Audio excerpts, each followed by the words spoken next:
of Jewish faith. I also am concerned the VA would fail to determine whether Ms. Morad's conduct made VA employees of Jewish faith feel unwelcome at work. Because of these concerns, I requested VA provide all documents associated with the investigation so I could see if the VA was trying to sweep the issue under the rug.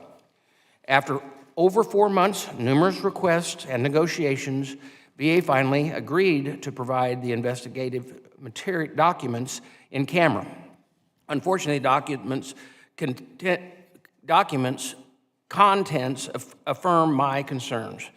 Through the committee and camera review, the committee identified several troubling aspects of VA's supposed investigation. For example, the VA only interviewed one person, Ms. Morad, before determining that there was no wrongdoing. Even worse, the interview with Ms. Morad was not documented in any way, which seems to violate a VA's own regulation for conducting investigations. Additionally, VA's investigation did not examine whether Ms. Morad's work produced or OGC practice group were negatively affected by her actions and beliefs. Further, when VA examined whether Ms. Morad's actions were anti-Semitic, VA used Wikipedia to get the definition of anti-Semitic definition. Now, let me say that again. They used Wikipedia as part of the investigation. Using a website anyone can edit as a source is hardly reliable and makes me question what other corners were cut. Considering these shortfalls and more, the committee has an obligation to perform oversight to see if any changes are needed to ensure VA only conducts adequate investigations and prevents anti-Semitism in all its forms moving forward. As such, I request transcribed interviews with the VA employees who directed or conducted the investigation and approved the investigation's final report. These interviews would help the committee better understand the investigative process VA used and were there in the room for improvement. Although the VA had previously refused to make the relevant employees available for interview, VA finally agreed to interviews yesterday morning. And I'm glad to say that after 4 months of negotiation, VA has decided to stop hindering Congress from investigating and will allow the committee to conduct its oversight duties. However, like I said back in April, if the Secretary decides to reverse course and try to hinder my investigation, I will not hesitate to call up another subpoena.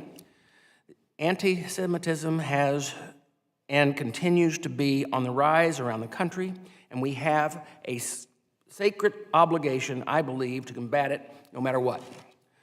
For my part, as chairman of this committee, I will continue to do on behalf of my fellow Jewish veterans and their families, and I will continue to do that. I hope that once our investigation concludes that we can ensure that this administration will do the same. Now, turning to the VA decision to give huge bonuses to senior executives. Last year, I learned about VA's decision to provide these bonuses to senior executives, not because they were hardworking or because they were particularly good at servicing veterans, but just because they were already VA's highest paid top brass, making on an average of more than $200,000 each year.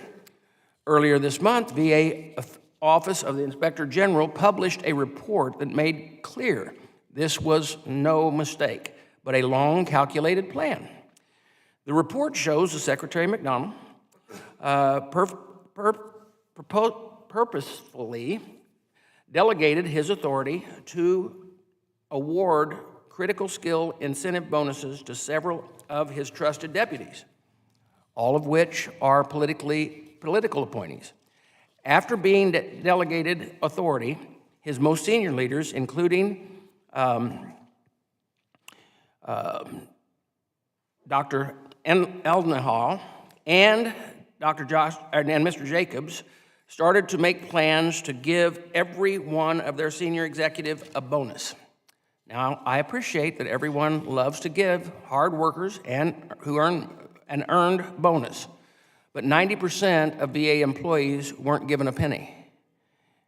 Yet, Dr. Elnahar and Mr. Jacobs decided to give each of their senior executives an extra $50,000. If they had the pleasure of serving as bureaucrats in the VA's DC central office, they even got an extra $60,000. There are VA nurses in my district in Southern Illinois whose whole salary is less than $60,000 a year. Yet, the Biden administration ignored the public servants who work and serve the veterans daily. Instead, the administration decided pushing paper in DC was a critical skill to VA mission that was worthy of maximum bonuses. And don't be fooled, this money could have been spent on hardworking VA employees outside the Beltway who might have used it to, let's say, send a son or daughter to college, not to buy a new Porsche. The OIG report makes it clear that this wasn't some flash-in-the-pan decision. Senior executives at central office took 6 months of paper pushing to ensure they got these bonuses with little to no justification. Mr. Secretary, in September, you called this decision a policy error. I call this behavior criminal. In fact, the Office of Inspector General agrees, referring 9 VA senior leaders to the U.S. Attorney's Office for the District of Columbia. Unsurprisingly, the Biden administration U.S. Attorney's Office has so far refused to even investigate the self-dealing bonuses. And Mr. Secretary, I specifically did not invite you to testify today. You basically invited yourself, but the ball is now in your court. Now, I know that some of the bonuses have been clawed back, but as far as I can see, the same leaders who allowed, planned, and made these poor decisions remain in power. With the VA's current leadership in place, I am sure many veterans are wondering whether your leadership team is focused on selfless service or self-service. I'm sure I am wondering this. Mr. Secretary, ultimately, the responsibility for the failures falls on your shoulders. And if the leaders below you fail and are not held accountable, you must be held accountable. Last week, my team met with a senior VA official who is a selfless servant. He was shocked by VA's decision to pay its senior executives first, expressing that in the military, leaders always eat last. He told us that this situation had serious damage to VA employees' morale. VA employees feel betrayed and let down. Senior executives feel jerked around and left out to dry. Ultimately, the employees expressed frustration that they don't see VA's culture being fixed under the current leadership. Mr. Secretary, I look forward to hearing from you today about how the Biden administration plans to hold its leaders, and not just you, accountable for their action. We've done a lot of work to change the culture at VA and attract veterans who want to serve veterans. I know them, and you know them. I would hate to see them throw that all away. With that, I now recognize Ranking Member Takano for his opening comments. Well, thank you, Mr. Chairman. Implementation of the Pact Act as a whole is going well, and more veterans are being connected with the care and benefits they have earned. On May 21st, VA announced it had granted 1 million Pact Act-related claims. More than 880,000 veterans and survivors are now receiving new service-connected disability benefits. More than 5.4 million veterans have received free screenings for toxic exposure from VA. I commend the Secretary and the Department for the overall successful and unprecedentedly swift implementation of the Pact Act, which will help even more veterans access the care and benefits they have earned in the future. The Pact Act authorized critical skill incentives, or CSIs, and I am concerned also about VA's initial missteps in awarding some of them. However, it is important to highlight that this represents a mere 0.3% of the total CSIs awarded under Pact Act authorities, underscoring the need for corrective measures without undermining the overall effectiveness of the program. And while the department is successfully utilizing the CSI authority to retain employees with high demand skills, the CFO brought to the Secretary's attention concerns about how these incentives are being used at the executive level. The Secretary then notified Congress and asked the VA Office of Inspector General to investigate this matter. The OIG reported on how VA officials could have interpreted better and carried out the authority to grant CSIs. This investigation also revealed that there were employees who recognized and questioned whether the issuance of these incentives, was valid and raised concerns. I'm grateful to those VA leaders and employees who voiced their concerns, and I am grateful to Secretary McDonough for heeding those warnings, course-correcting and self-reporting to the Inspector General, and promptly informing Congress once he became aware of the issues. And this is how the process should work. However, as the Inspector General's investigation pointed out, there were missed opportunities for leaders to better vet the recommendations for critical skills incentives for central office executives. Many of those missed opportunities were consequences of VA's decentralized oversight functions related to governance and risk management. As the Inspector General noted, the VA Operations Board and VA Executive Board should have reviewed the plan for the executive incentives to understand the risks before issuance. So I do look forward to VA reviewing its governance policies and clarifying roles and responsibilities for all involved in approving critical skills incentives to ensure better compliance with statute in the future. It is clear that VA must put in place strong internal controls to ensure congressional intent is followed when new authorities are being implemented.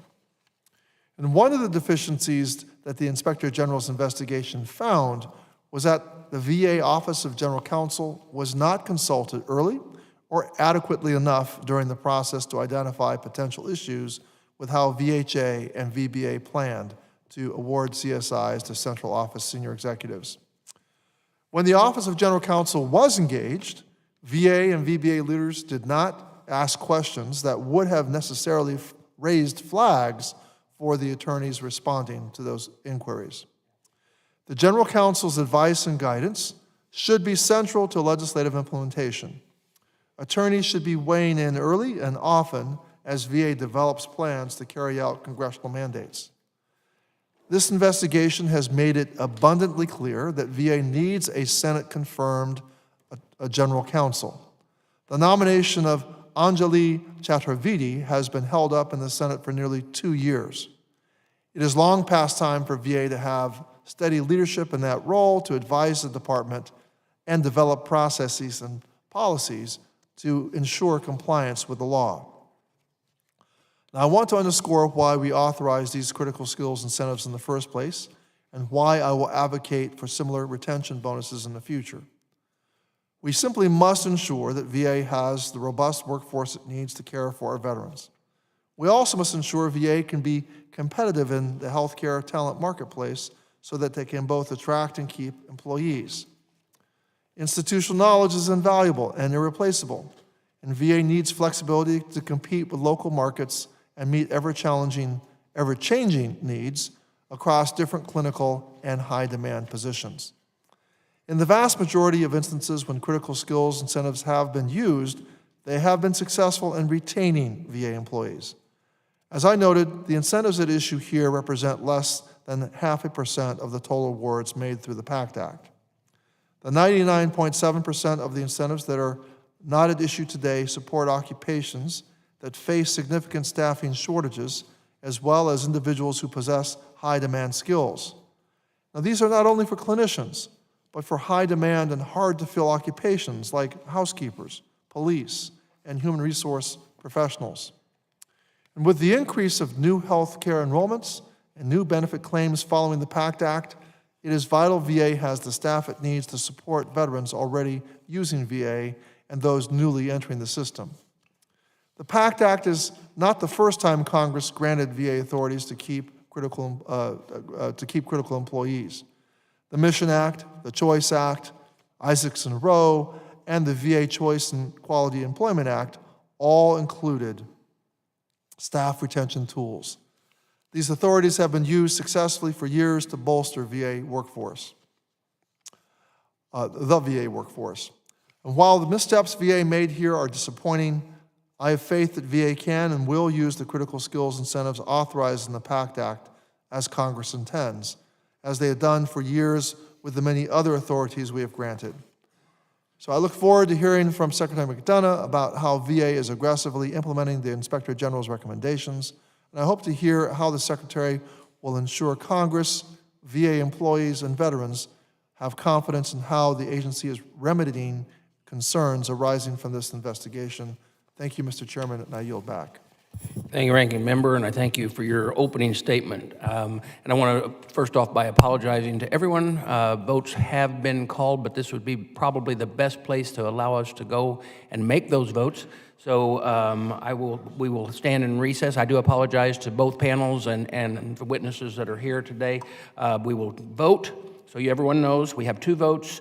After the second vote, we will reconvene within 10 minutes after the second vote. So thank you. In recess.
We'll come back to order.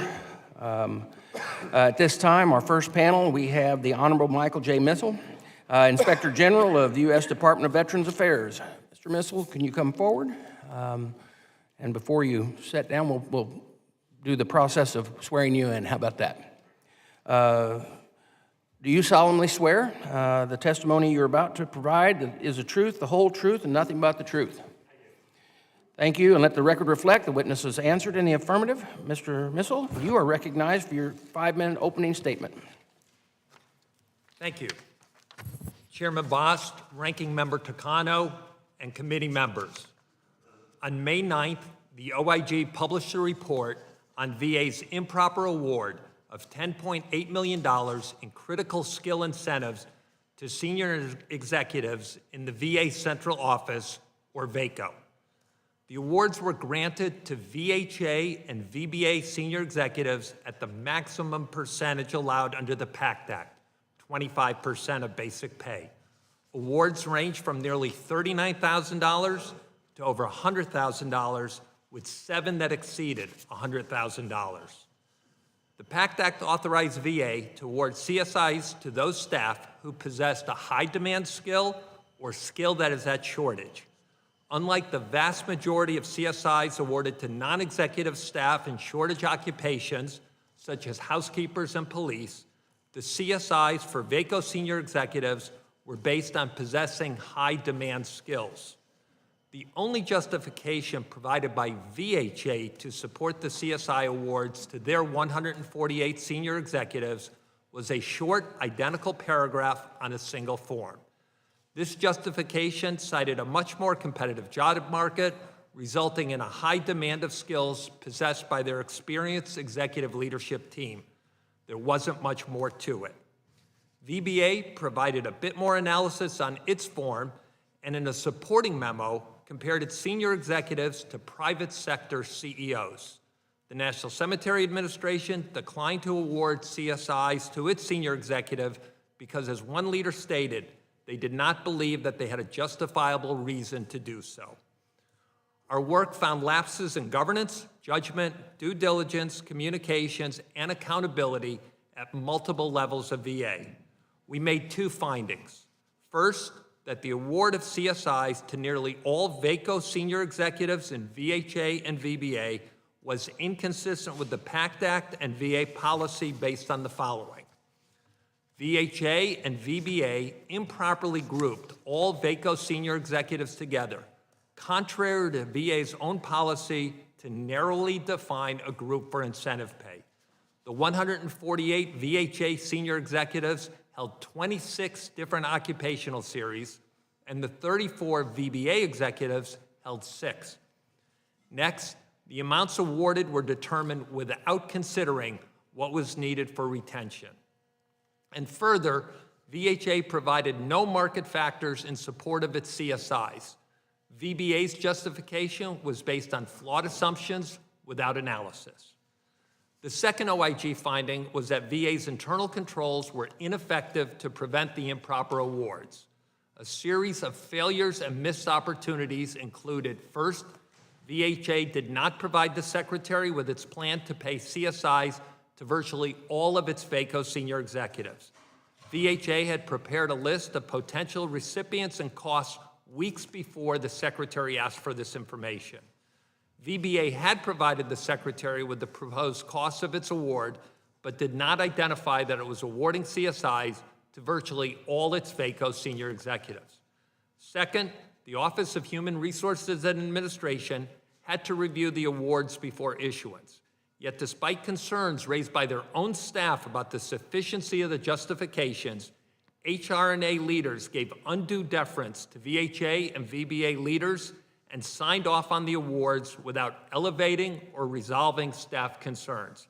As the former head of HR&A told our team, I was just a signature along the way.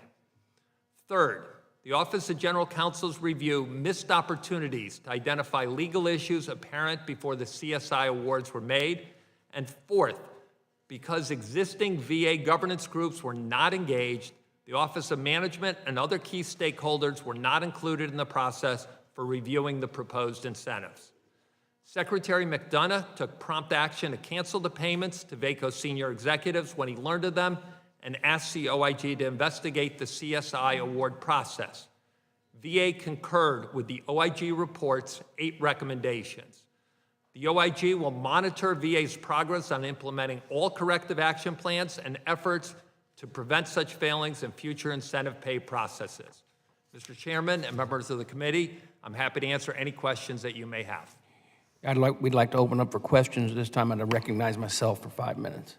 Mr. Missel, the CSI scandal isn't a case of a few bad apples. It's a complete organizational failure. Can you explain what went into your decision to recommend the Secretary consider taking administrative action if he finds it necessary? And then a follow-up on that is that recommendation something that you do lightly? Answering the last question, it is not a recommendation that we do lightly. Under the IG Act, we don't have any authority to take any kind of disciplinary action or even to recommend specific disciplinary action. And that's why in some of our reports, if we see potential wrongdoing by individuals, we may include a recommendation for the appropriate person to consider taking any action based on the work in our report. Okay. So how big of a role do you think office politics, not Republican, Democrat, office politics, played in the senior executive bonuses? Your report discussed Mr. Jacobs wanting to keep up with Dr. Elnahall's health administrative bonuses. Is that correct? That's correct. So it did look like looking at what others were doing played a really important role. Instead of saying, what's the intent of Congress? And is this meeting the intent of Congress? Rather, first it was determined that the field executives for VHA were going to get a bonus. Then they started discussing giving VHA executives at VACO that same bonus. When VBA heard about it, they said, well, if VHA is giving it, maybe we should consider it. And next thing you know, it was all done. So what are the 3 conditions, according to the Pact Act, that must be met for VA to award CSI bonuses? Okay, you must possess a high-demand skill or a skill that is at shortage, one of the 2 of those. So secondly, that skill has to be part of your duties and responsibilities. And 3, retaining that person or hiring that person serves a critical mission-related need for VA. So you have 3 elements there. Okay, so how would you rate VA's ability to meet those criteria and how they proposed moving forward with these bonuses? They didn't meet that criteria, and I'll just add, so that's the legislation. VA then issued policies to implement the legislation. Like, for instance, they said you can group individuals, but you must group them narrowly according to where they are. If you're going to be using high demand, you have to show us market analysis, why this really does it. And they VHA and VBA grouped them improperly. They were way too wide, and they didn't provide any market analysis as to why these incentives should be paid. Which probably, I think you may have answered it already, but to my final question here. How did VA justify every single health benefit administrator, senior executive, receive a bonus? Everyone.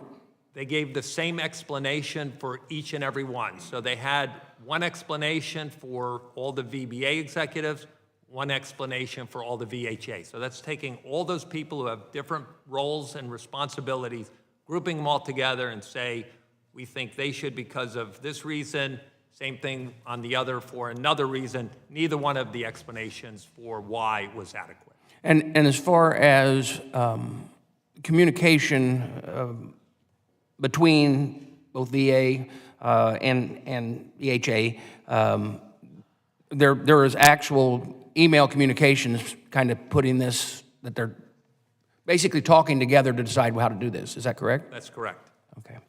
All right, I've got no other questions, and I will yield to the ranking member. Thank you, Mr. Chairman. Inspector General, thank you for being here today, and thank you to you and your staff for investigating the circumstances around these improper payments. And while there were many missteps leading to the approval of these CSIs for central office executives The lack of involvement from the VA Office of General Counsel seems central to many of the issues that arose throughout the processes of issuing these incentives.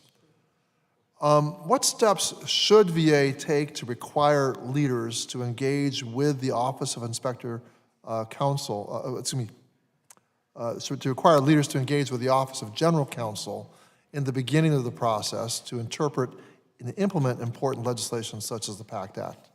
I would note that in this situation, the VA policy did not require the Office of General Counsel to review it, but for the then acting Deputy Secretary saying that he wanted Office of General Counsel to review it, Office of General Counsel likely wouldn't have reviewed it. So this was a new authority, and you would think you would want to look at it very carefully as you're implementing it, including having people with legal expertise review it. So they did review it. We found that they missed opportunities and didn't give the proper advice here. And to answer your question on what can be done, one of our recommendations does call for OGC to be more involved in these kind of situations. So we'll follow up to make sure that's done. And you're saying that current policy did not require OGC to be involved from the beginning, but in light of what this situation has brought to the surface, there should be reforms there, is what you're saying? And that's one of our recommendations, One of your to have recommendations. OGC involved. From your investigation, it seems like the OGC was engaged at various points in the process for granting CSIs. They were not necessarily given the full scope of information or asked the right questions that would have raised red flags for attorneys about how leaders plan to award them. So my question is, what steps can VA leaders take to ensure that their staff are providing the full scope of information and asking the right questions to OGC attorneys when engaging for advice? VA leaders need to remind their staff that when engaging with OGC, you need to provide them all the information. I will say that OGC, although they didn't have everything, had enough information that should have identified the issues here and should have caused OGC to ask more questions. It's a two-way street. VA should be providing information, but if OGC doesn't think they have everything or has other questions, then they need to respond back, and that wasn't done in this situation. So OGC itself could have been more diligent, is what you're saying here. The information was there for OGC to identify the issues. Inspector General, while there were many offices required to review or approve the issuances of these CSIs, your report noted that there was a lack of effective internal controls to effectively evaluate the approvals for the bonuses and ultimately stop the improper payments. How should VA redesign its review approval process and approval process for CSIs and other retention bonuses to ensure compliance with statute and legislative intent? Our recommendations in the report do look just exactly to what you're talking about. We have 4 recommendations that we believe would be appropriate to redesign it so an issue like this does not occur again. And who should be conducting the final review to ensure a requested CSI is justified and complies with VA policy? The way the process worked is you have a proposing official. It then is reviewed by the Office of Human Resources and Administration, and then it goes to an approving official. That approving official, when he or she puts their signature on, they should have the information necessary to make that decision. And who should be the ultimate approval authority for an employee to receive a CSI? Under the statute, the Secretary can delegate to whoever he believes is appropriate to do so. He did this in this situation, so whoever the approving authority is as delegated should be signing off. So in this case, it appears that there were some clear conflicts of interest as some of the leaders that were charged with providing technical reviews of the CSI packages received these awards themselves. So what are some steps that VA should consider adding to the CSI approval process to ensure that there isn't a bias or self-interest involved in determining who receives a bonus? That's another recommendation that we have in the report, to have the OGC ethics group look at this and make any changes as appropriate. We will follow up to make sure that is done.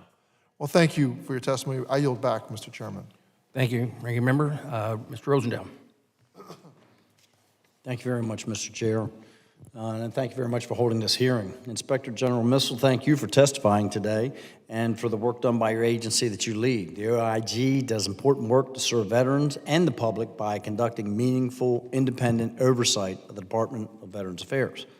Mr. Missel, the OIG report stated that under Secretary Elnahal said at a conference that the VISN directors and medical center directors would be receiving a critical skills incentive at 25% across the board.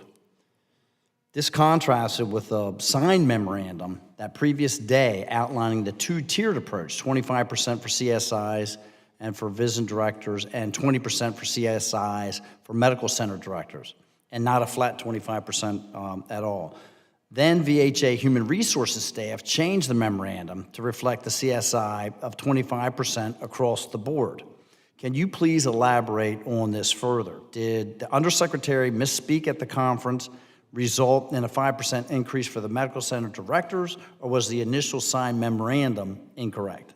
The initial signed memorandum was 20% for medical center directors, 25% for VISN directors.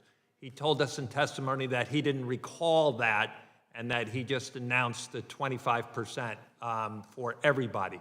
Nobody on his staff that we could find told him that we already have this signed paper. Rather, what they did is they created another document which then gave a 25% across the board for medical center directors and VISN directors. So, first of all, I find that the memorandum was put out to award a flat fee like that without evaluation is improper anyway.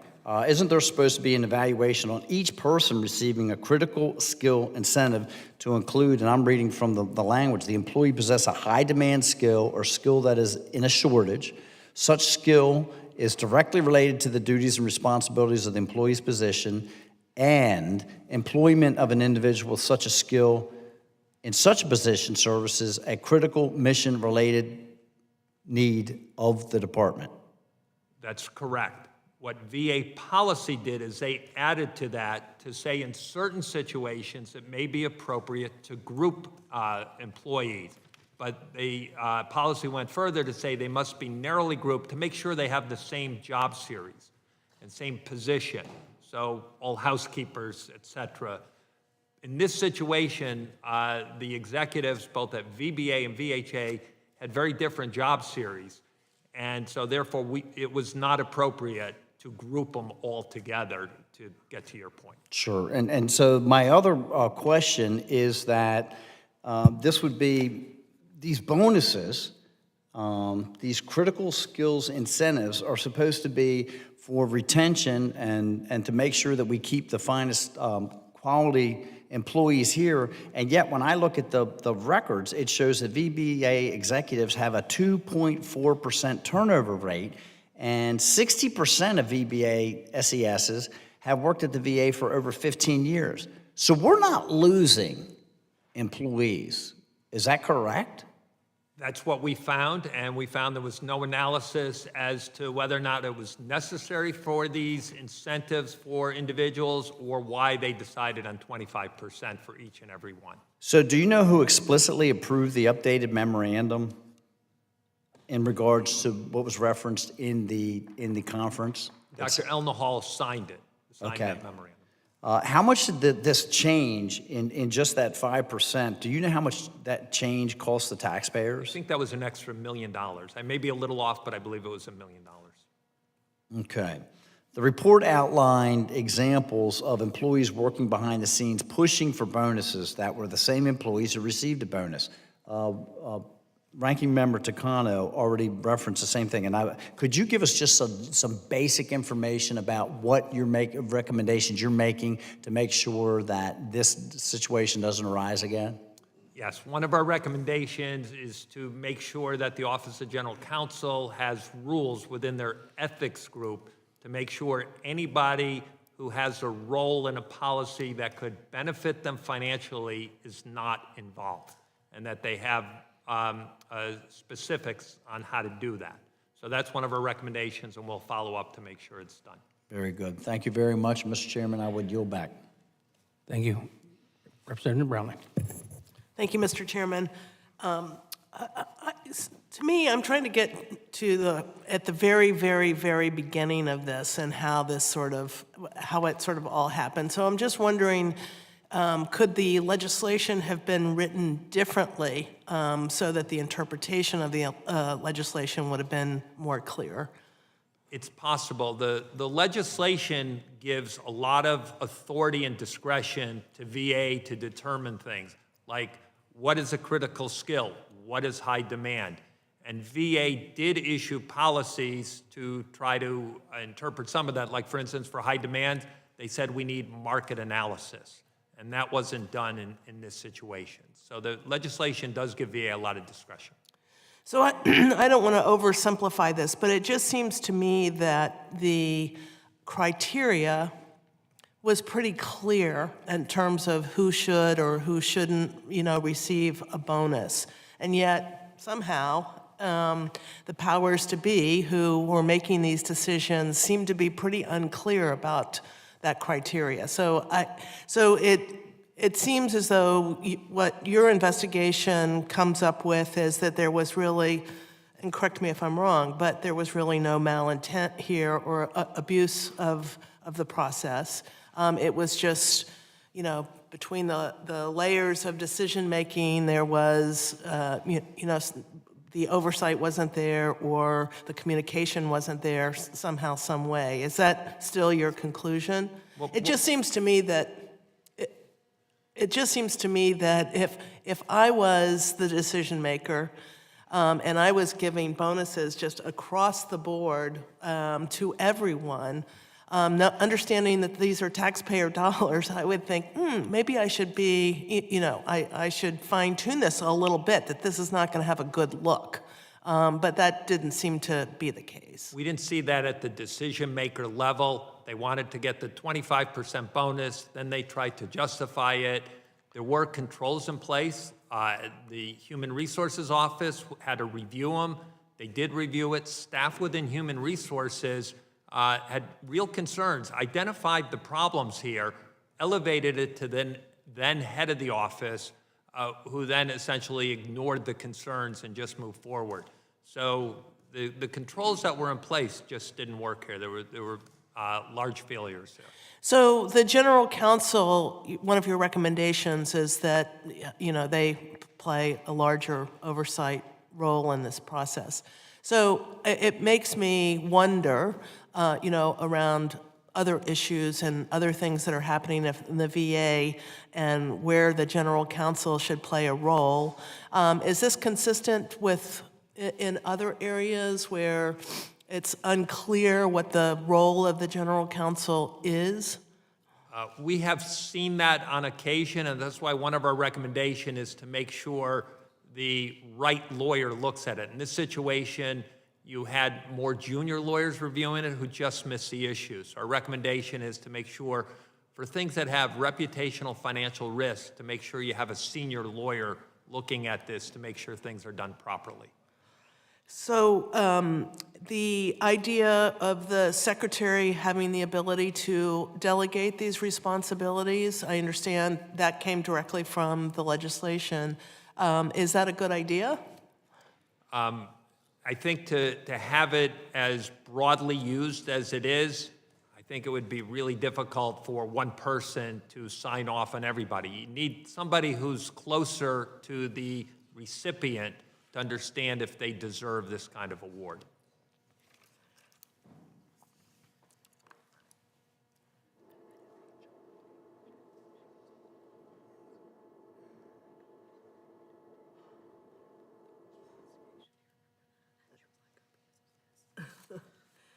So my staff, it's kind of clear, is giving me some notes here. But so the head of HR that you mentioned ultimately did not heed the warnings of their staff that these bonuses may be improper.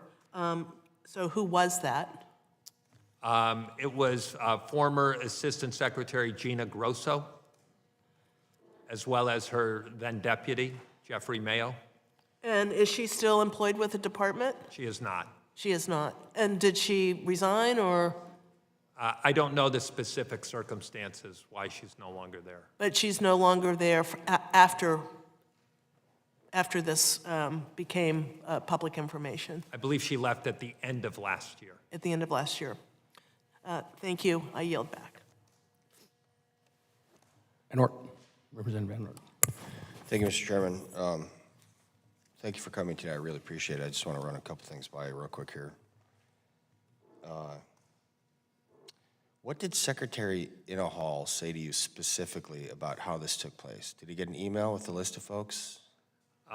He didn't recall. He said he got the email of the list of folks. Yeah, He then said he was on an airplane. yeah, very busy. Check, Raj. Okay. Airplane had, the email had 3 tabs. Yeah, The first tab had about 20 names, the other tab had the rest, and then the third tab was the total. would this be the first tab? I believe that's It correct. would be. I ask unanimous consent to enter that into the record. Would this be the other tab? Can we, just by volume? I think that looks, Yeah. I can't see it, but that does look like it. I ask unanimous consent to enter this into the record. So this is the one that, Without objection. thank you, Dr. Anna Hall checked on, this tab. That's what he told But he us. seemed to miss this one, right? He said he didn't open that. Yeah, okay.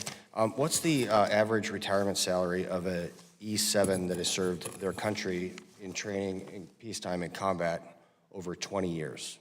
I don't know that information. I do. The answer is $34,810.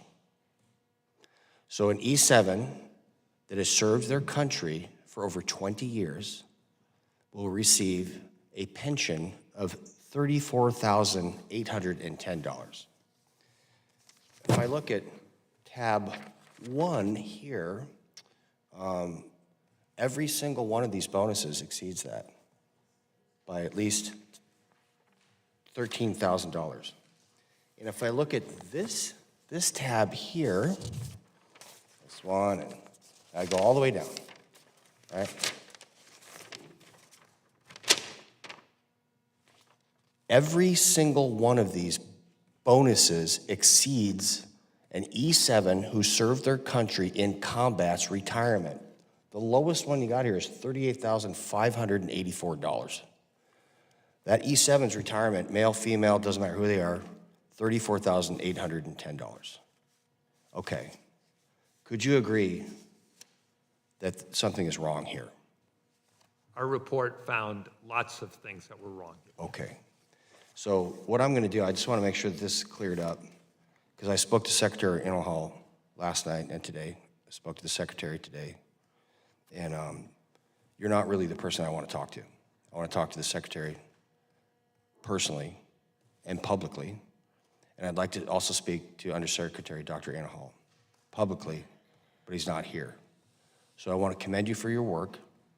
You've done a good thing, and I believe that your department is putting the benefit, or excuse me, the welfare of veterans above a bureaucracy.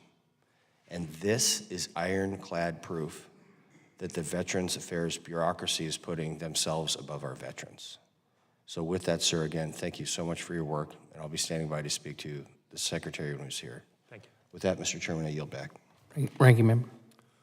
Mr. Chairman, I understand the point that the gentleman is making by entering information in the record, but I just want to make sure, Mr. Chairman, that the documents entered in the record are appropriately redacted to remove personal identifiable information. We will make sure that they are, absolutely. Mr. Chairman, can I respond? I may. Say again, I'm sorry.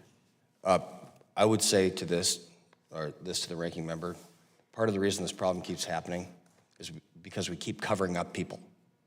We keep covering up their identification. Sir, this is publicly available information with every single person's name and department that received these bonuses that far exceeds the retirement, annual retirement for a person at the rank of E7 that served in combat.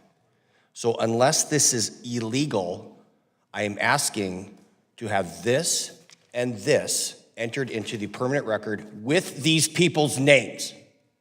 Time to end this. Mr. Takano.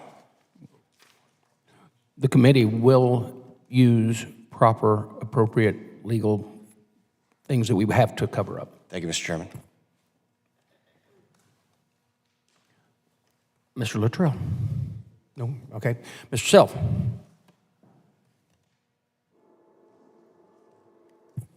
Thank you, Mr. Chairman. First of all, you recommended at the end of your executive summary administrative actions as the secretary deemed necessary. You also told us that you will be following up. Does that include following up on whatever administrative actions the secretary takes? That is correct. Okay, thank you. And earlier you were asked the question, how much did that add to the bill here? And you said about $1 million.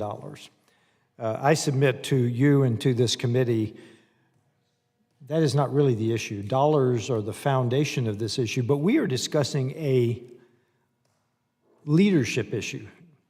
We also heard earlier, and I'm not sure who said it, we're only talking about 0.3% are in this discussion.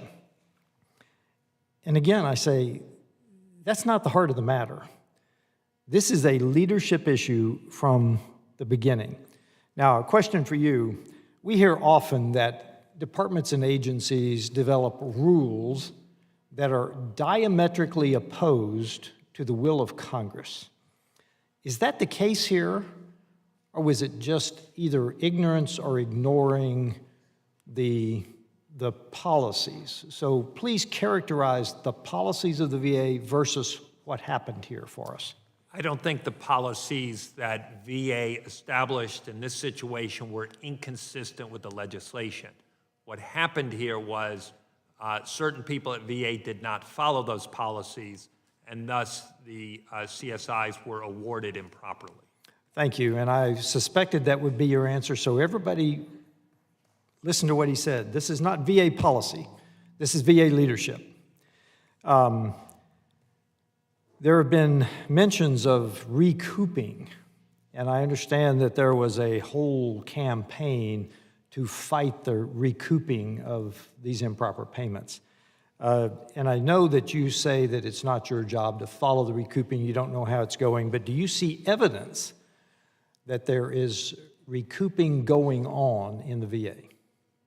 We have heard that a significant amount of the funds that were paid out have been recouped, but as stated in the report, it was outside our scope, so that was just information we got beside the work we were doing. What does it take to make that inside your scope?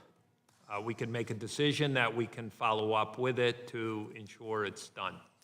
Because they violated the policies, I would suggest that it's probably within your purview to do that, because it's also in your recommendations. So I would suggest that that's within your purview, and I would ask that you do that. And I'll echo Mr. Van Orden. You're not the one I want to talk to. So I appreciate that, and I yield back, Mr. Chairman. Thank you, Mr. Luttrell. You don't want to be recognized. Okay. I'm going to do a follow-up, and then if any others have questions, I got a couple here still. Did the OIG review any evidence that VACO SESs that VSs continued to push for these bonuses after they were canceled by the Secretary? I don't know if it was after they were canceled. There was a process that the Secretary provided where people could appeal it, but we do know that after the Secretary became aware of it and was concerned about it, that there was an effort by some within VHA to provide other justifications so that some of the senior executives at VHA could get the CSIs. That effort did not go very far and never did anything. Okay. This is a question that if Dr. Elnahar and Jacobs worked for you, would you have confidence in it? In this situation, I wouldn't have confidence in what they did. They weren't on top of the issues as they should have been. Thank you. Thank you. Ranking Member, you have anything else for this witness? No, sir. Thank you, and we will go to the second panel. Thank you.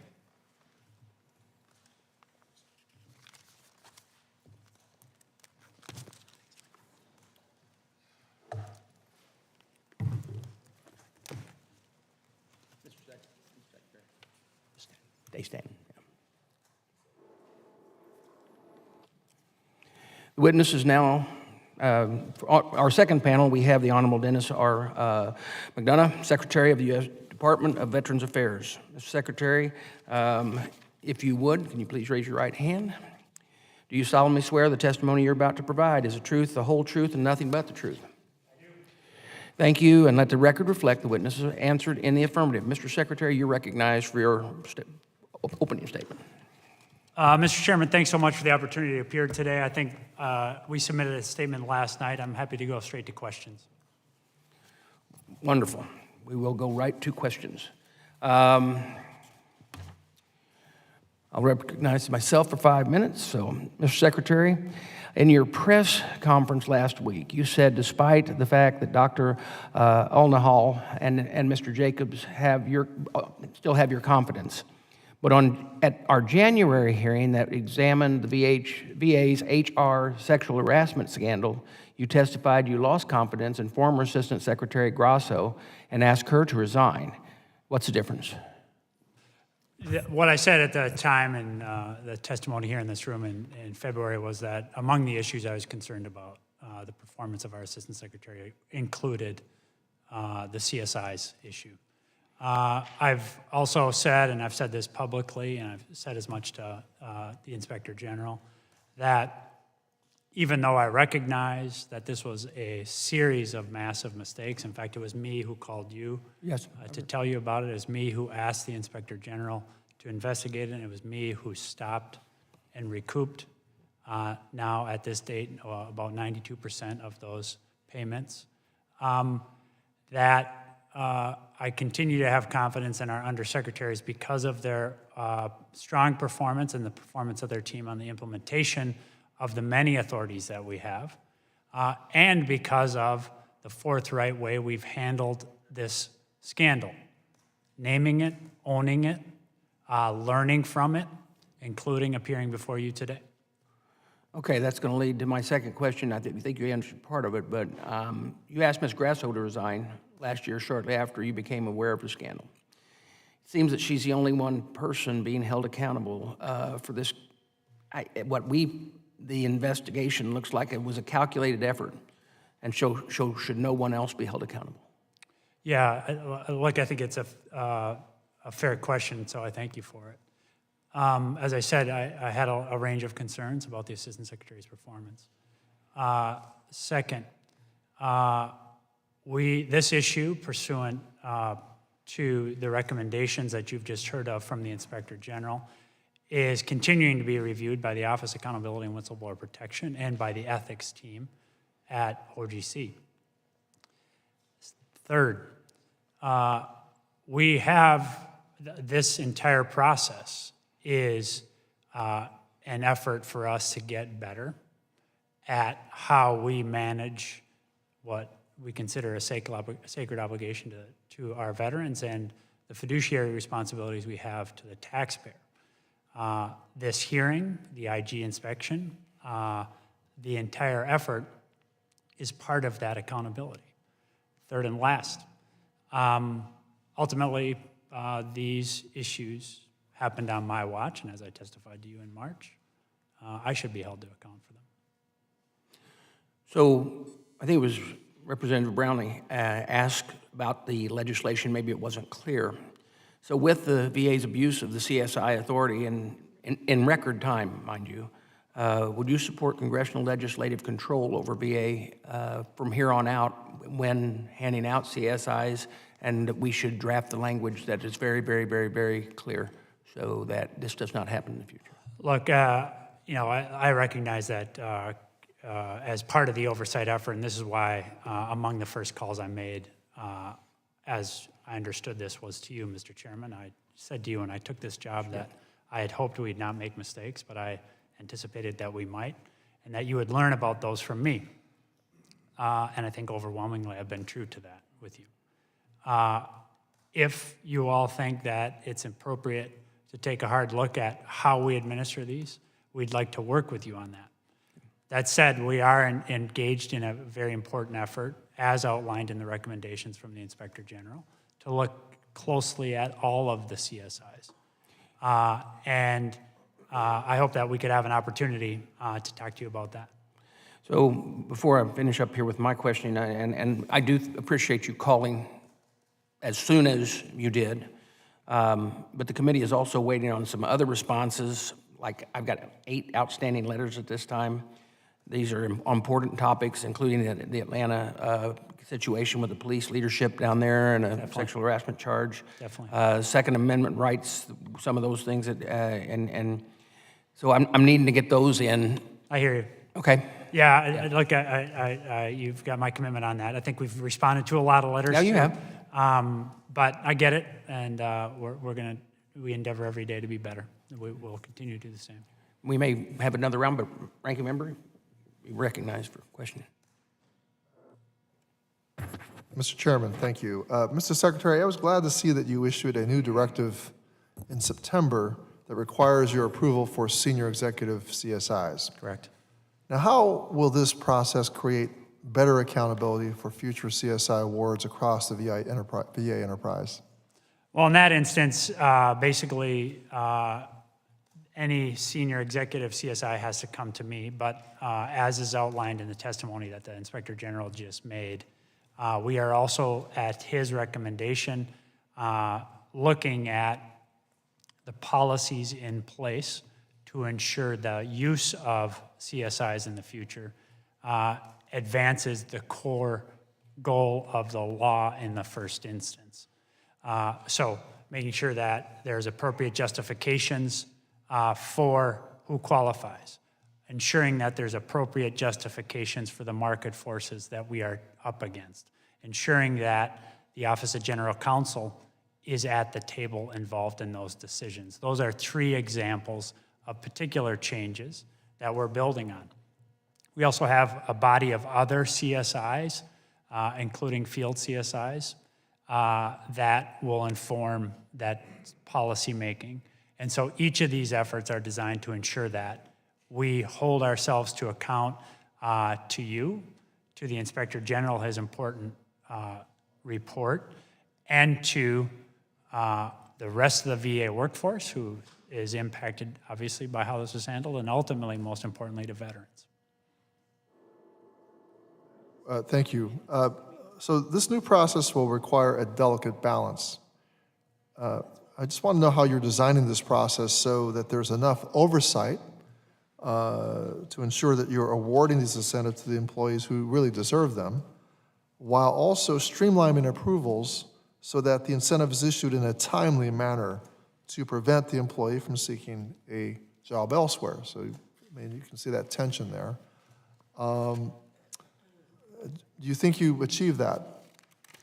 I think that we will achieve that. I think if one were to just look at the overall awarding of CSIs outside of this very specific, very badly handled set of CSIs for senior executives in headquarters.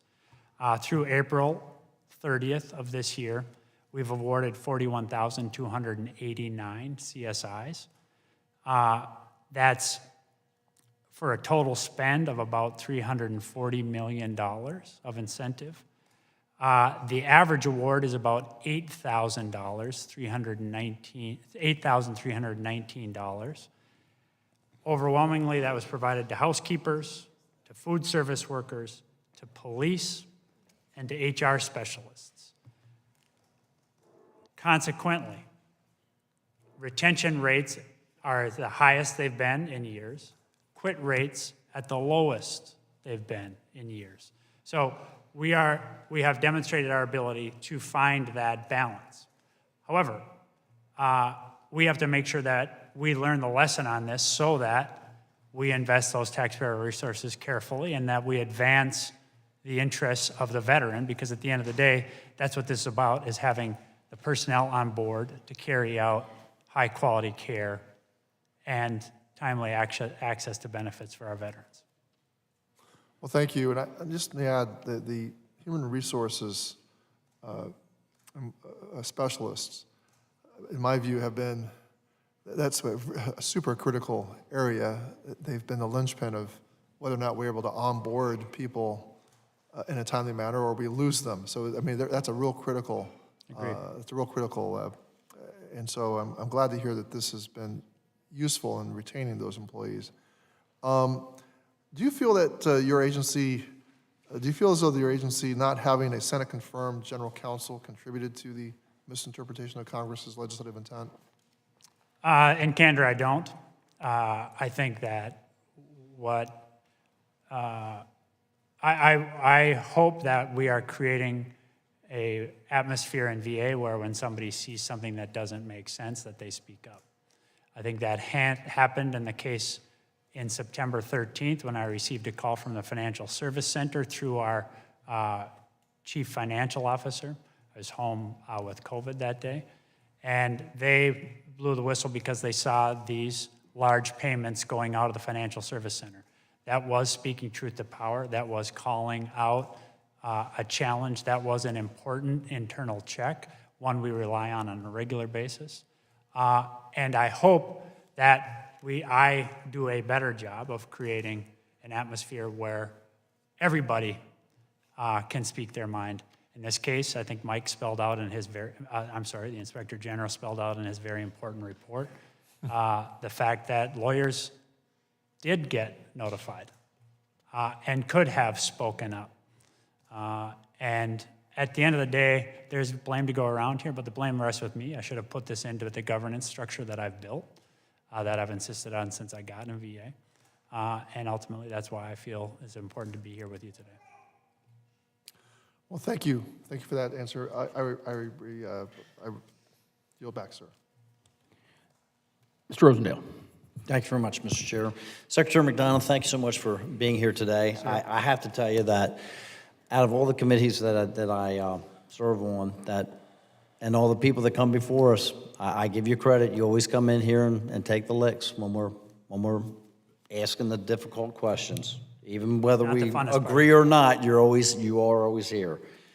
I appreciate you taking ownership and testifying before the committee. However, I wish we had an opportunity to hear directly from Undersecretary Elnahal and Undersecretary Jacobs, as their actions raise the most questions. When do you think that we'll be able to have them before us? Look, I thought it was important for me to come because for the reasons I've just spelled out, which is I feel responsible for this. And, and I appreciate that. Yeah. I truly do. However, the members on this committee, I assure you, they had the direct questions for Undersecretary Elnahal. They want to hear directly from the horse's mouth.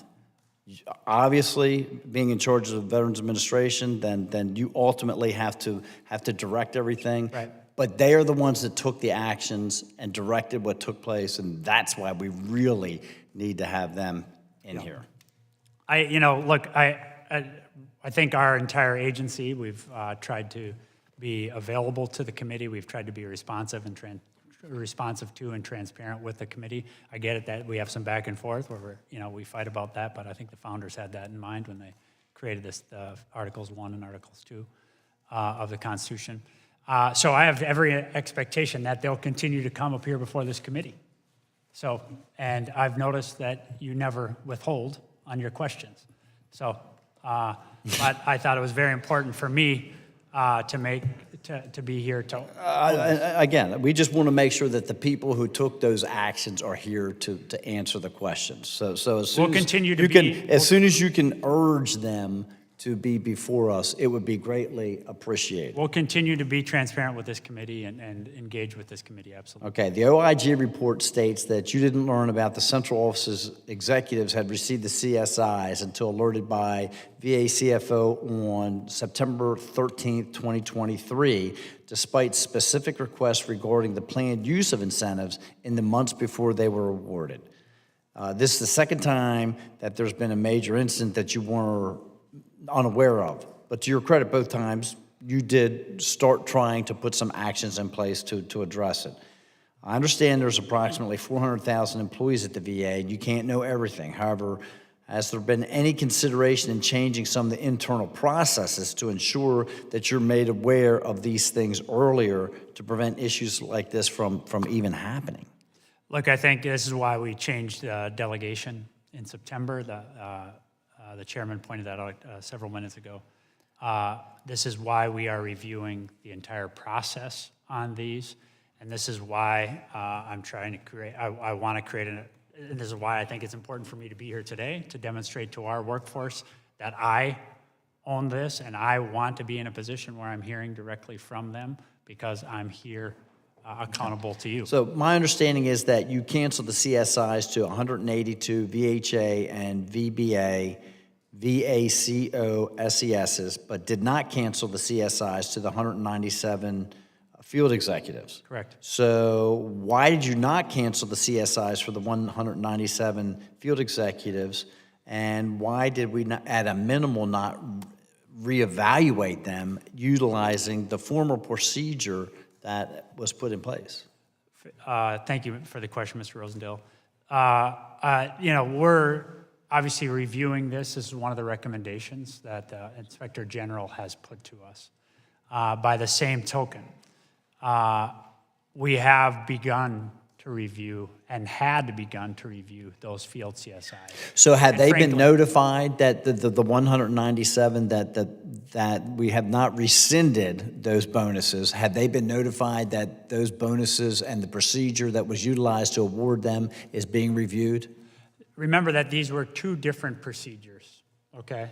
And that's the point I was just about to make, which is that the justifications for the field CSIs overwhelmingly, now I'm not ready to opine on this completely because the review is ongoing, but the evidence to date suggests they were handled in a process much more consistent with the policy that we laid out in 2023, meaning with individual justifications based on those individuals with specific market analyses to make the case that this is a particular skill in those markets to keep those personnel. And this is broadly speaking, a category of executive that we've been talking to the committee about as an agency for many years, including years before I got here, because we have churn among network directors and VAMC directors.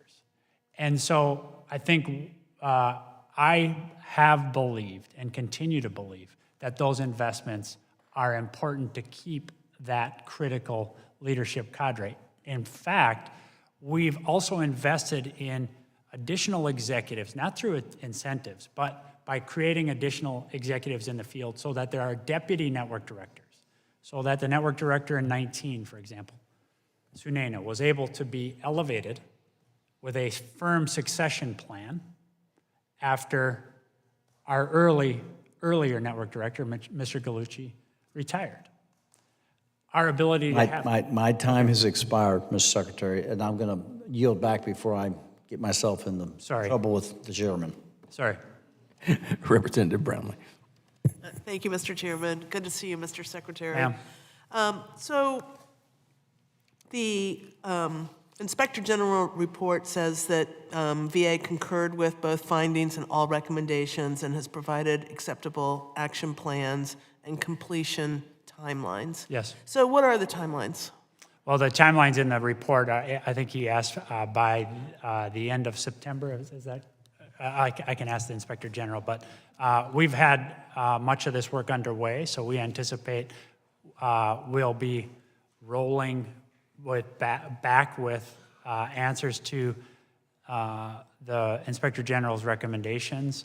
And I've said to him, in the event that there's any deviations on this, that we'll obviously be continuing to converse with him throughout this process. So it's not like a one final test. We're going to continue to try to meet the goals laid out in the requirements laid out in the report.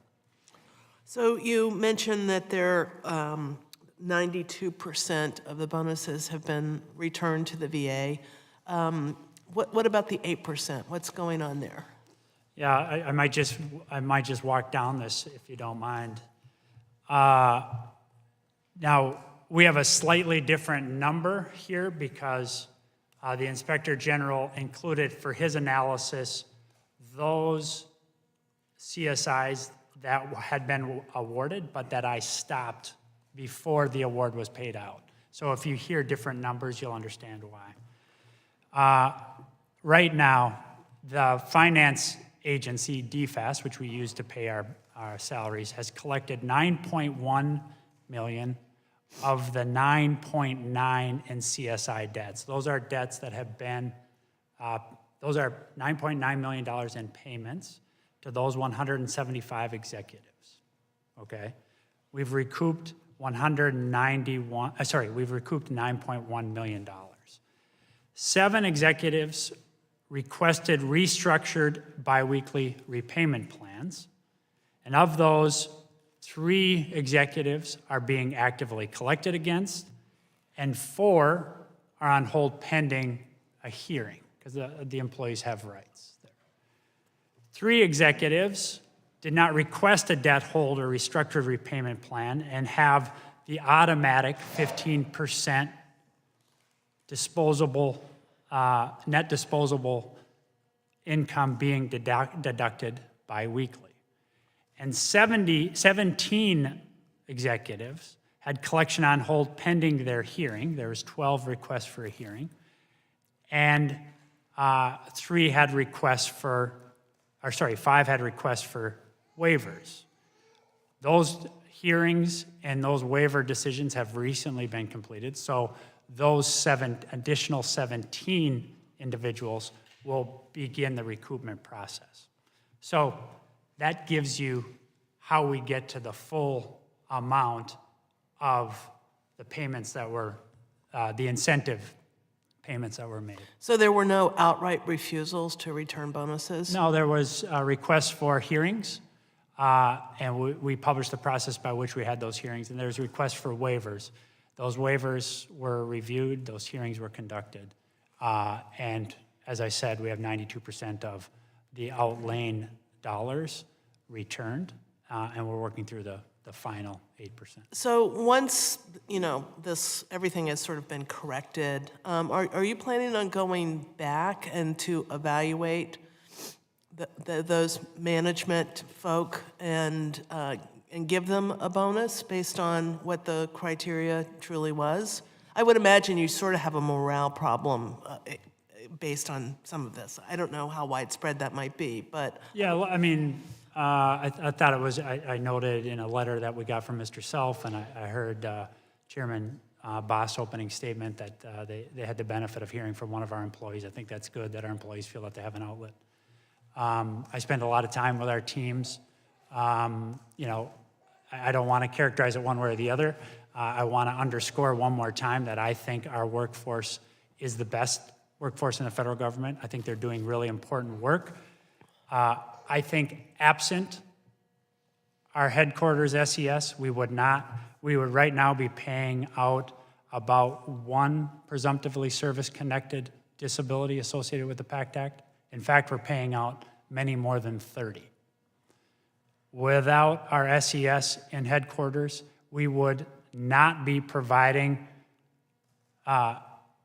access to VA healthcare absent a service connection under Section 103 of the Act until 2032.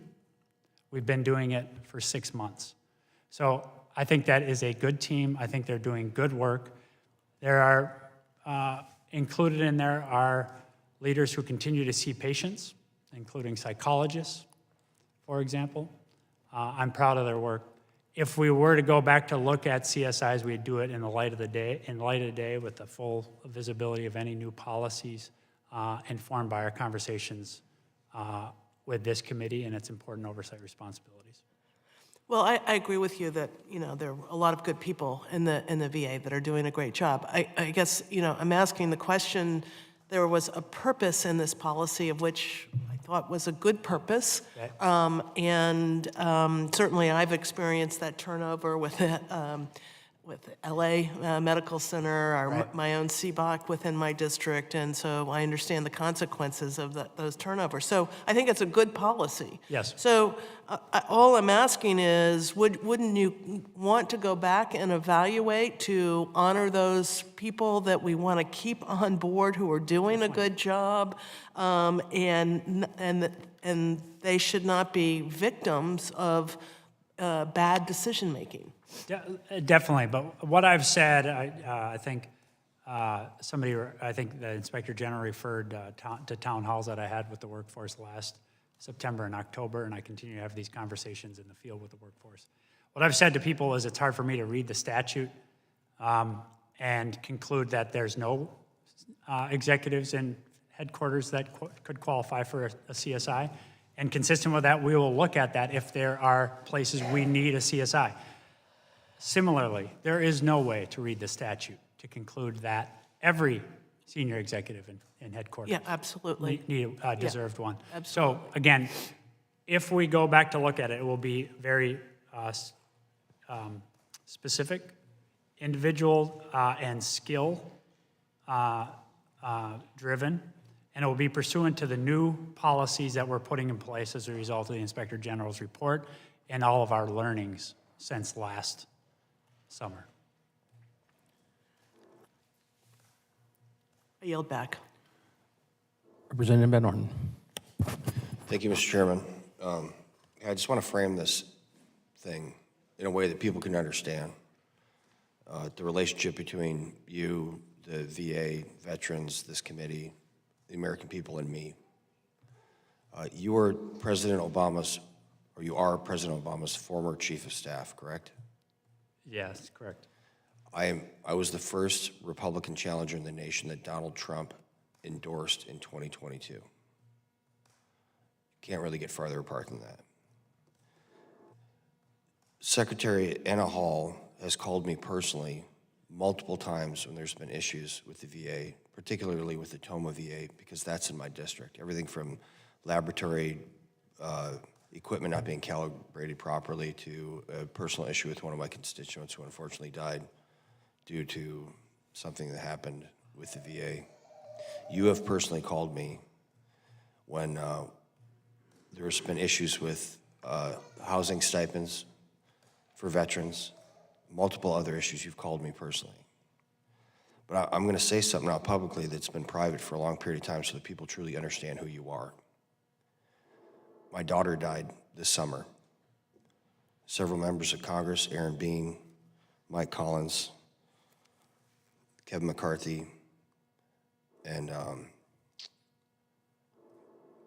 Mark from Missouri, Alford from Missouri came. And we're all sitting there, and that funeral was about to start. And there was a bit of a kerfuffle, and you walked in the church. You didn't tell me, you didn't tell anybody. You came to my daughter's funeral, unannounced, as just a civilian and as a man. And that speaks to your character. It does, and I respect it tremendously. I'll never forget that. This is why what I'm going to say is so incredibly painful to me personally. The average E7 gets $37,810 a year retirement. Your department awarded these folks, this entire list of people, more than that in one fell swoop, and that's wrong. I agree with that. You said earlier I should be held accountable. I took the opportunity to write a resignation letter for Mr. Anna Hall, and it's addressed to you, and it's about this issue. And I spoke to him last night, I spoke to him again this morning, I spoke to you. Isaiah 1:18 says, "Come now, let us reason together," right? So it's time that we talk. And I cannot justify Mr. Anna Hall serving in the capacity that he does now. I can't. And all these things are very important questions and whatnot. But I cannot justify his employment any longer. So, Mr. Secretary, I'm going to give you the opportunity to do what you just asked to do, to be held accountable. And I'm going to change this from Dr. Anna Hall to Secretary Dennis McDonough. I'm going to change it from Secretary Dennis McDonough to President Biden, because this is a systemic problem, and I do not think that you are capable of serving in this capacity any longer. And that breaks my heart to say that, but I believe that to be true. And I say that with the utmost respect. With that, I yield back. Then yields back. Representative Lensman. Thank you, Mr. Chair, and Secretary, thank you for being here. Mr. Rosendale mentioned this earlier, but you do come when necessary and answer questions, taking responsibility, and I clearly we all appreciate that. Trust is a big part of what we're talking about here, and it's at the core of whether or not veterans are going to come to the VA. And whether they come to the VA may determine a whole host of things, including their own lives, right? They get not just job opportunities and education opportunities, but healthcare and those supports. And so we want to ensure that our veterans are coming. When I was a teacher, my first day of teaching, somebody pulled me aside, a veteran teacher who said, look, you can, have all the pedagogy in the world in terms of how to teach.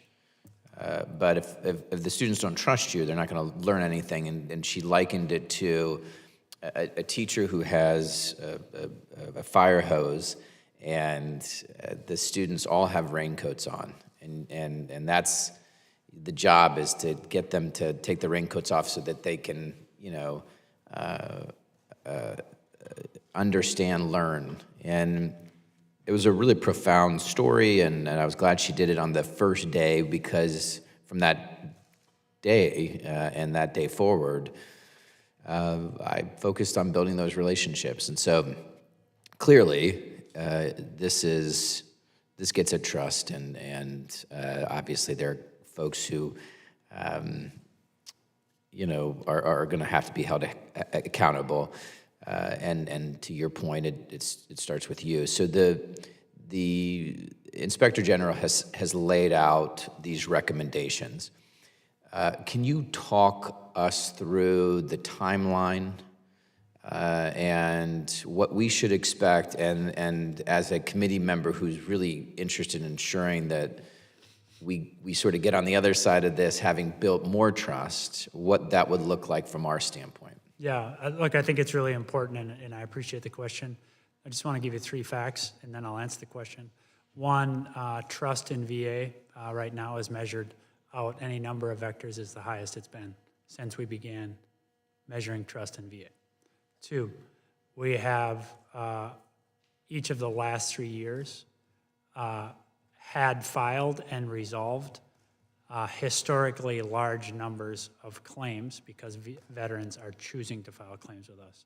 And 3, in the last year, we have enrolled more new veterans month by month than we have in a number of years, because veterans are choosing to come to a place that they trust to get their care. So you are absolutely right, that trust is an important, absolutely important metric of whether we're succeeding or not. As it relates to me holding our agency to account to you, to the Inspector General, and to our veterans on his report, which I asked for, you have my commitment that we will get those 8 recommendations done this year. That's a commitment I've made to Mike, and we'll stay in touch with your staffs and with you personally to the extent that you want to, as we implement those policies to be responsive to him. Yeah, thank you. That helps to know it'll happen this year. I think it would be great, you may already be doing that, but laying out the 8 recommendations. Yes. And sort of how you're approaching the the pursuit of those recommendations Yes. and what we should expect, and maybe it's biweekly or monthly updates. Sure, I'd be happy to do that. That's in my submitted testimony, the specific steps we're taking on each of the 8. And we can get into which of our senior leaders is leading each of those as you want. I think that piece would be great so that we know who to reach out to if there are questions or concerns. Anyways, thank you very much for everything you do. And Thank you. With that, I yield back. Okay, the gentleman yields back, Mr. Luttrell.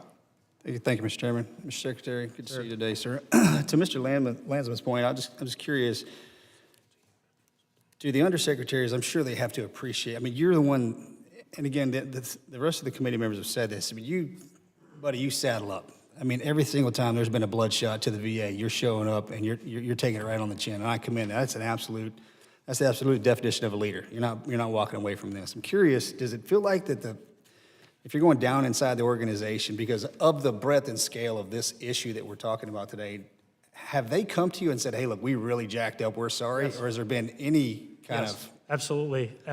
And they've gone to their teams to make the same acknowledgments. And importantly, they're not just saying it, but they're living it.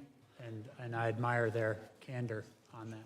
Okay, can we talk about always kind of consequences of actions in here? And I don't see Mr. Crane in here yet, but I'm sure if he comes in when we round this corner, you're gonna get an earful about it. I have every Get ready. But I want to talk about, so you and I are on the same page 100% when suicide prevention is the number one issue in the VA. Yes. Right? I mean, we lose sleep over that at night. Yes. And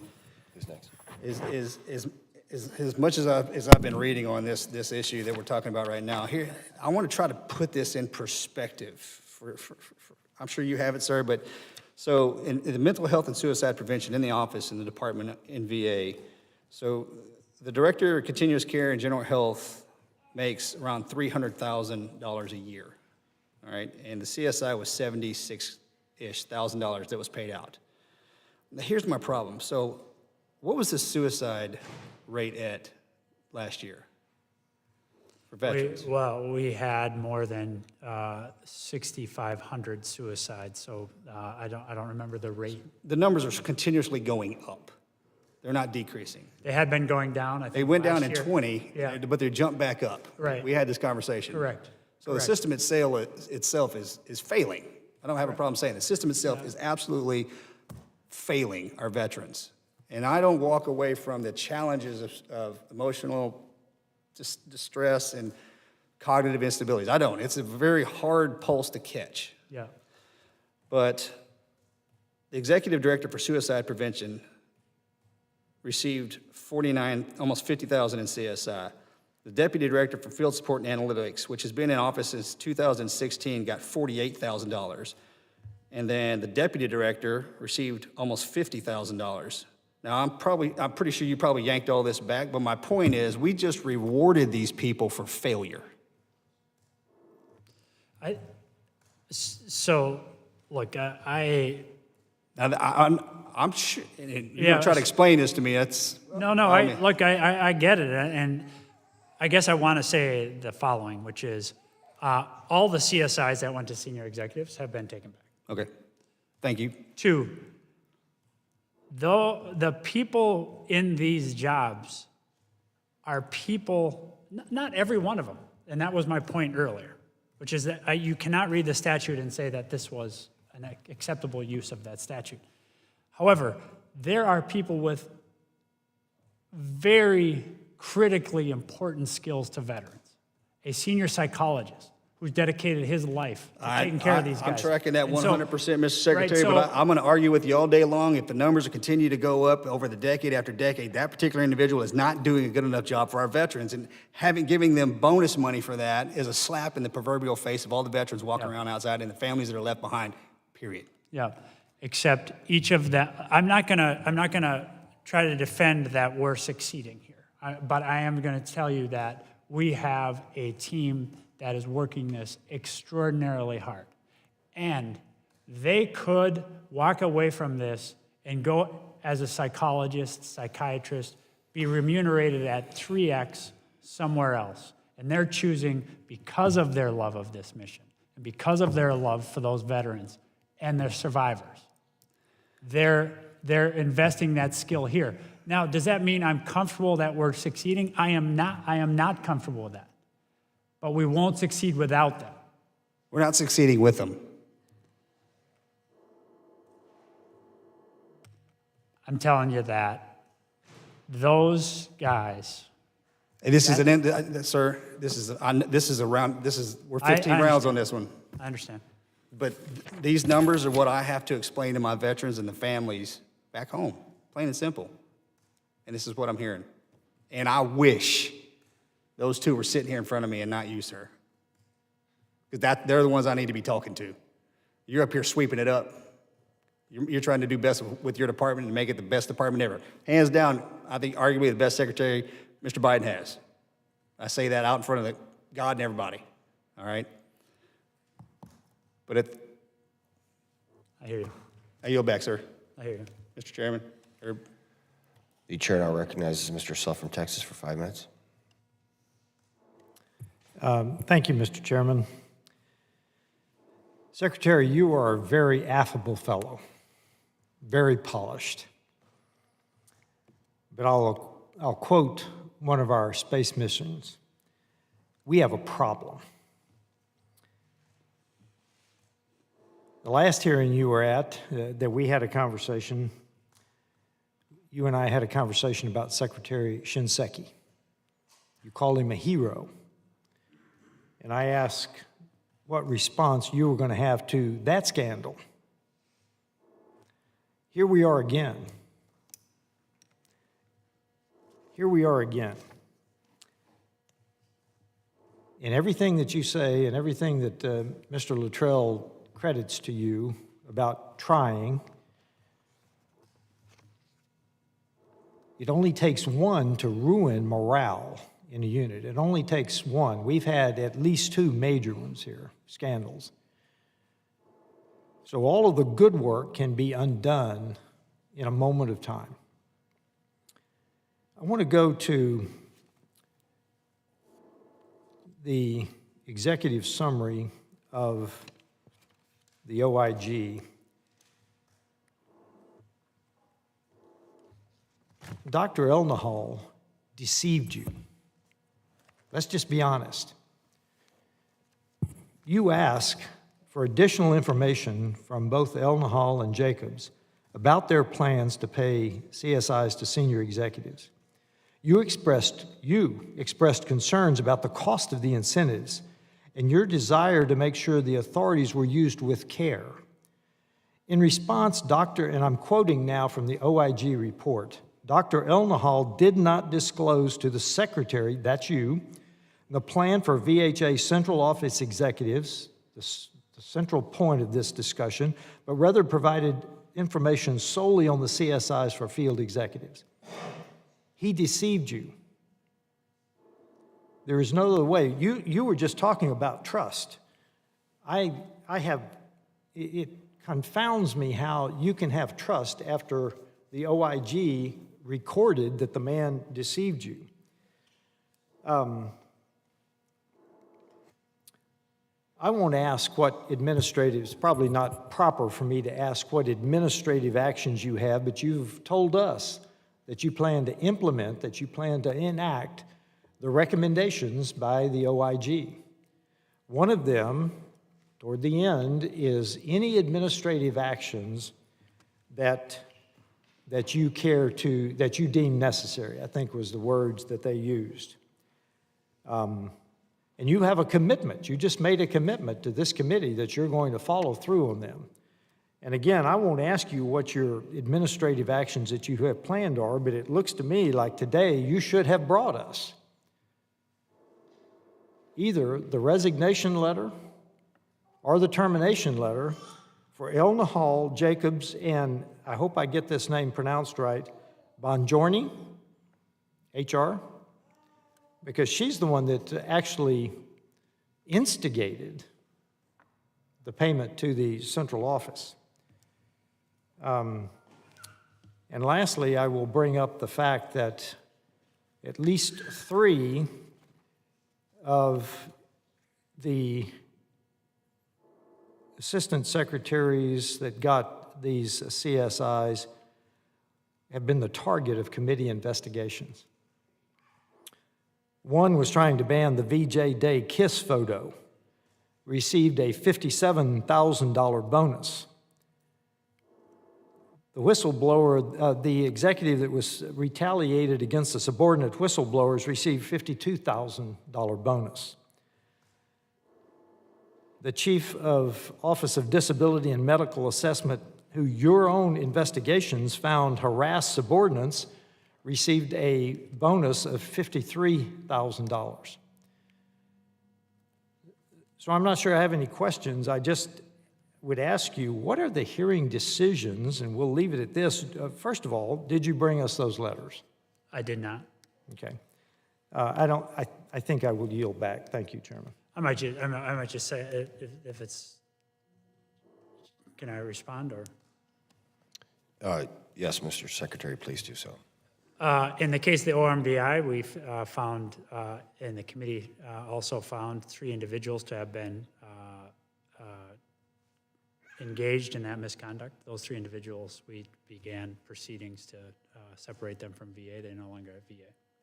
There's 3 other individuals who were involved in that activity that are no longer with VA. In the case of the CSIs, none of the executives is keeping the CSI payment. 92% of those payments have been recouped in their entirety, and we will get the other 8%. Moreover, for example, this is why I think the accountability efforts are so important. You cited one individual who was cited in press reports as being involved in the issue about the photo. She was not. She was absent on leave when that decision was made.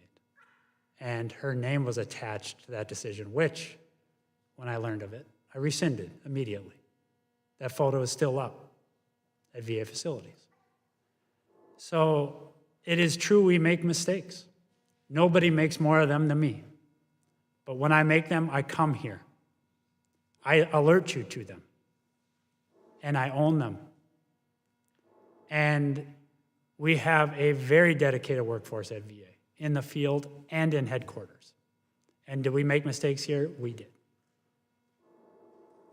Mr. Secretary, I did not ask for your resignation. I asked for the resignation of 3 other, or termination of 3 other members. I've asked my Democrat colleagues and Republicans if they'd like a second round of questioning, and they don't. So we're going to close here, but I just have to say some things here. I want to reiterate what Mr. Luttrell said about veteran suicide. This committee has allocated $120 billion since 9/11 for veteran suicide prevention, $1.6 billion this last fiscal year, and the suicide rate is increasing. And you're responsible for giving a bonus to the person that's in charge of increasing veteran suicide. That's reality. Platitudes don't count. We go to funerals. We look at kids whose parents are dead in the eye because of your failure of leadership at the VA. That's reality. You said that we're not going to succeed with the folks that without the folks that you have. Mr. Luttrell aptly pointed out you're failing with them. So what's the difference? You guys have taken the my bad defense. You said 92% of all of these payments have been recouped. The reason 92% have been recouped is because you guys got busted. You got rolled up hard. 0% of all of these monies would have been recouped if you were not caught red-handed. That's also a fact. I stopped them.